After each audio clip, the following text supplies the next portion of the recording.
remise avec ce ballon et cette repousse peut-être de Yohan Mikou, la frappe. Encore bons amis. Est-ce qu'on est plus motivé qu'on pense?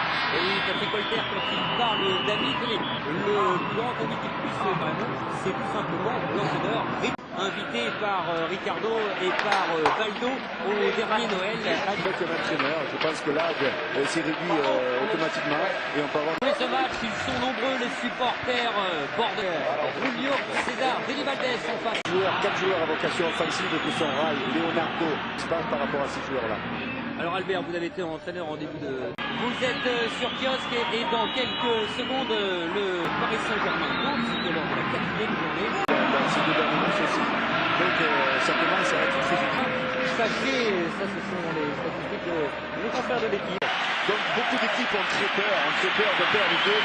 Il avait emporté 2-1 face aux joueurs. Marché Albert pour cette équipe du Paris Saint-Germain. On parlait de cette solidité, Ziani et Jean-Pierre Papin.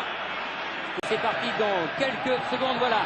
Premier ballon donné. Et il y a eu 33 ans Jean-Pierre Papin depuis le 7 novembre. On l'a voit haut et fort. Allez, Ziani pour essayer de s'infiltrer et démobiliser Jean-Pierre Papin pour ce premier but. La marque. Et on parlait avec Albert de cet opportunisme de Jean-Pierre. Elle était là pour tromper Bernard Lama. très présent dans les 18 mètres. Il pique, il coupe la trajectoire du centre de Ziani et il marque. C'est que Papin sera là. Papin sera là pour devancer le gardien de but. 1-0 en faveur de cette équipe parisienne après l'équipe bordelaise.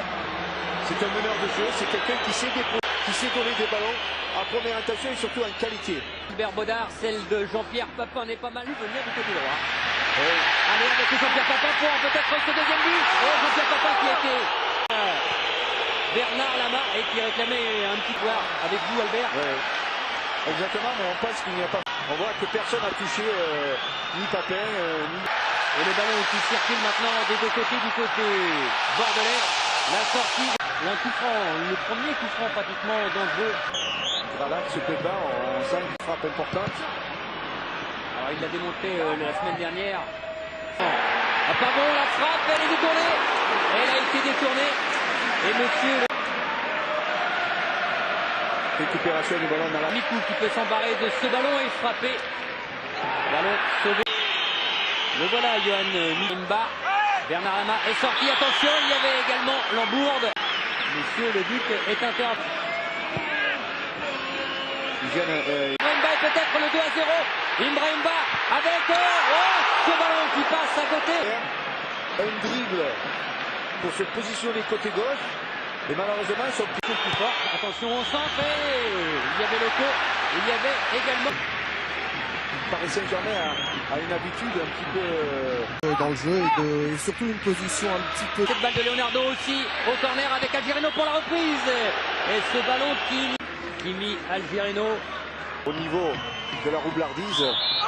Ziani ne joue pas trop vite. Ziani pour une remise instantanée. La frappe sur la barre transversale. Sur la barre transversale, c'était limpide. On a vu la remise là de Stéphane Ziani, la frappe instantanée. De bas en remise avec ce ballon et cette repousse peut-être de Yohan Mikou, la frappe. Et c'est but de Yohan Mikou. Quelle action une nouvelle fois du côté Yohan Mikou qui avait été malchanceux. et Mikou. Donc tout le monde attendait ce geste technique qui est technique. Il a mis au profit de cette frappe-là. On peut dire que c'est 18 matchs. Et Mikou inscrit sur cette superbe frappe. Oh, elle est pleine lucarne. Et de son deuxième but de la saison, l'ancien Canois. À ce que Rai ne fasse pas l'exploit. Et il a réussi avec ce tacle glissé pour le coup. Manque.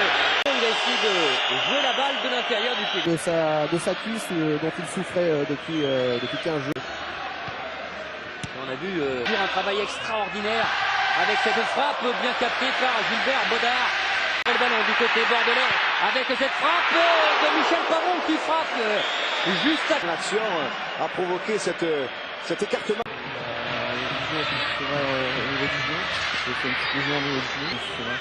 C'est pas au même endroit donc. Non, pas au même endroit. face.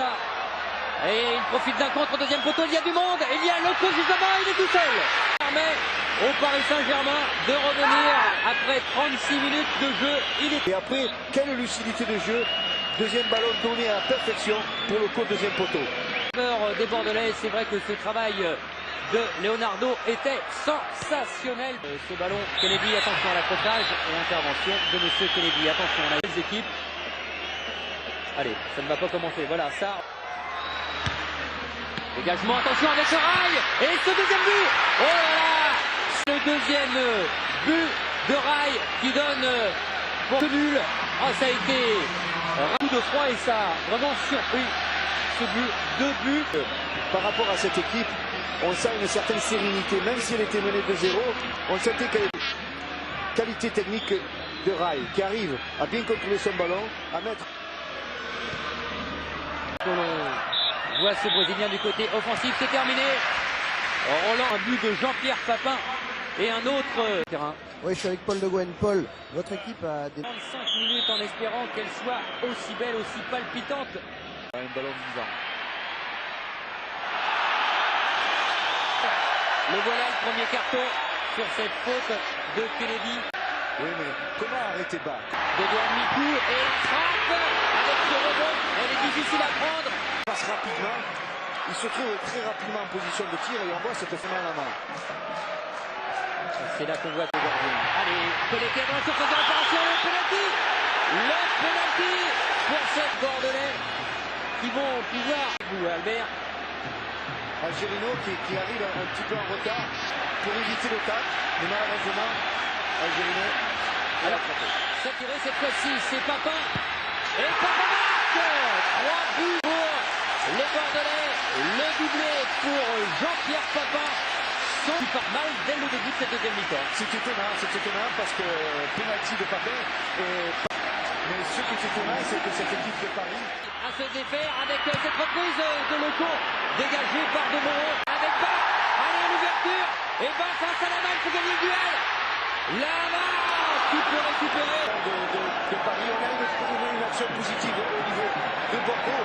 Le football, c'est ça. On est reparti, le ballon est toujours en vie. Oh, il a essayé la talonnade. Oh, que c'était bien joué encore une fois.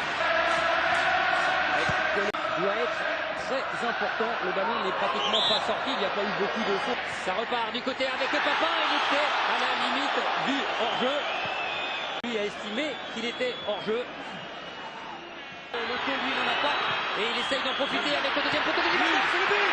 Oh là là là, le but dont on disait que l'on n'avait pas vu beaucoup le Panaméen. Centre. Il sent que Deli Valdez c'est un joueur très fort au niveau aérien et il dépose la balle et mettre son coup de tête qui est quand même assez rageux mais assez fort. Regardez la force qu'il a. Le voilà de nouveau Deli Valdez.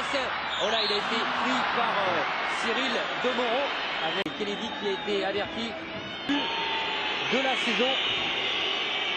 Christian, il va y avoir un changement. Je vous fais confiance. Un coup franc en faveur des Parisco. Là, c'était le débordement de Loco pour la tête. Ce ballon, non, c'est Le Guen. Allez, ils ont essayé. Dégagement, attention, c'est récupéré par Algerino. C'est frappé. À côté, ma foi, mon Dieu. 4, alors que Jean-Pierre Papin là-bas. Et vous voyez. Ça va sortir du terrain et c'est Biagio qui va le remplacer. Jean-Pierre Papin. Ah, il est acclamé, il est ovationné. Ils sont venus en 3 minutes, donc il n'y a rien à dire. On a lu dans la presse un pronostic de votre part 4-3. Papin, et c'est vrai, hein, il a pronostiqué une victoire 4-3, peut-être sur cette frappe, non. C'est pas visible ce que Roche là sur ce ballon. Eh bien, perdre le ballon, attention avec cette occasion pour Biagio. Et le quatrième but. La Roche, Biagio marque le quatrième but, c'est fou. Son état d'esprit de marquer ce quatrième but. Et un changement. Oui, c'est Toys qui va faire son entrée sur le terrain, mais pour l'instant, je ne sais pas la place de qui. Diawara.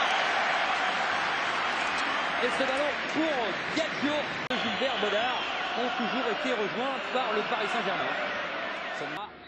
Biagio et un tacle appuyé de carton pour Paul Le Guen. 2 avertissements, c'est son 3e en fait. Deuxième mi-temps. Et bon, je crois qu'on a été un petit peu naïf. Et surtout, on donne partie à cette équipe bordelaise avec Biagio. Allez, à la vitesse de course, ça se joue. Et il a réussi à frapper.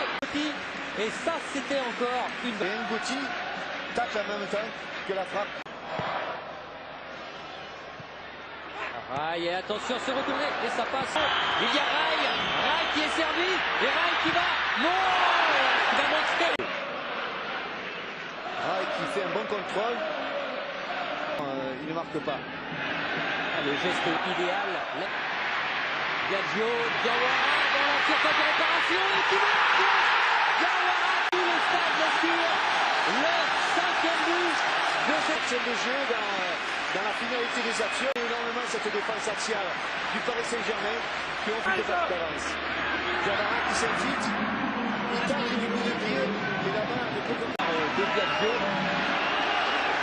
Et attention, allez, il faut se battre, il faut récupérer, de Moreau. Oh non, il n'y a pas de marqué. Il y a exactement 30 993 spectateurs. Allez, et regardez cette image, là, il est heureux, Jean-Pierre Papin. Il reste moins de... Gianni à côté. La triplette, c'était la triplette, voilà, vous l'avez donné. La triplette, Minet, ici, au Carrefour. Stéphane Gianni, Jean-Pierre et tous les Bordelais. Elle était belle cette image, elle était belle surtout, Albert. Ouais, de toute façon, quand on prend 5 buts en général, c'est qu'il y a une défaite.